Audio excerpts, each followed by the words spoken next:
మీనరాశి వాళ్లకు ఈ వారం చాలా అనుకూలంగా ఉంటుంది. ఆధ్యాత్మిక చింతనతో కూడిన వారంగా గడిచిపోతుంది. అలాగే ప్రశాంతంగా వివిధ రకాల ఫలితాల కోసం అన్వేషణ ప్రారంభిస్తూ ఉంటారు. వృత్తిరీత్యా విదేశీ కంపెనీ వ్యవహారాలతో కలిసి పనిచేసేటటువంటి అవకాశాలు ఉండబోతున్నాయి. లాభదాయకమైనటువంటి ఒప్పందాలను కుదుర్చుకుంటారు. వ్యాపార రంగంలో కొన్ని ఆటంకాలు ఎదురైనప్పటికీ కూడా సహనంతో వాటిని అధిగమించే ప్రయత్నాలు చేయగలుగుతారు. ఆర్థికంగా ఆదాయ మార్గాలు అనుకూలిస్తుంటాయి. సామాన్య నుండి ఉత్తమమైనటువంటి స్థితికి చేరుకునే ప్రయత్నాలన్నీ కూడా కలిసి వస్తుంటాయి. దాన ధర్మాదులు చేస్తుంటారు, లేదా శుభ కార్యక్రమాల కోసం కొంత ధనాన్ని కూడా ఖర్చు చేస్తుంటారు. కుటుంబ పెద్దల యొక్క అనుగ్రహము, ఆలోచనలు, ఆశీస్సులు మీకు ఈ వారం చాలా విశేషంగా ఉపయోగపడుతుంటాయి. ఆధ్యాత్మిక యాత్రలు చేసే అవకాశాలు ఉన్నాయి. ప్రేమ వ్యవహారిక విషయాల్లో పరస్పర అవగాహనతో ముందుకు వెళుతూ ఉంటారు.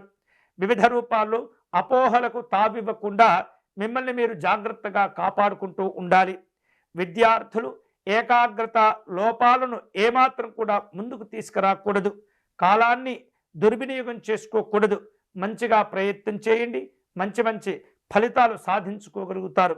చదువులపైన ఎంత శ్రద్ధగా మీరు దృష్టిని కేంద్రీకరిస్తారో అంత ఉత్తమమైనటువంటి గౌరవాలు కూడా పొందగలుగుతారు.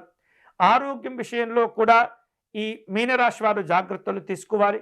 నేత్ర సంబంధమైనటువంటి ఇబ్బందులు కొంత ఒత్తిడికి గురి చేస్తుంటాయి.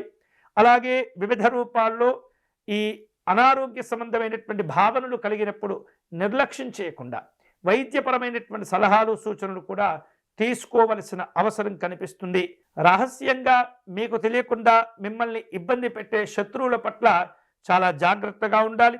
వ్యక్తిగత విషయాలు ఎవరికీ చెప్పకూడదు. వివిధ రూపాల్లో పనులన్నీ కూడా జాగ్రత్తగా పూర్తి చేస్తూ ఉండాలి. వారాంతంలో ఇష్టదైవ ఆరాధనలో గడిపే ప్రయత్నం చేస్తుంటారు. ధ్యానం చేసుకోవటం ద్వారా మానసికమైనటువంటి బలాబలాలు పెంచుకోగలుగుతారు. ఈ వారం మీనరాశి వారు శుభకరమైనటువంటి ఫలితాలు పొందే క్రమంలో దత్తాత్రేయ స్వామి వారిని ఉపాసించటము, గురుస్తోత్ర పారాయణం చేయటం అనేది చాలా చాలా మంచిది. గురువులను దర్శనం చేసుకుని వారి యొక్క ఆశీస్సులు పొందండి. వారికి చేయవలసినటువంటి సత్కారాలు చేయటం, తాంబూలాదులు సమర్పణ చేయటం, ఫలదానం చేసుకోవటం, దక్షిణాదానం చేసుకోవటం అనేది చాలా చాలా మంచిది. అన్ని రకాల విశేష శుభ ఫలితాలు పొందుతారు.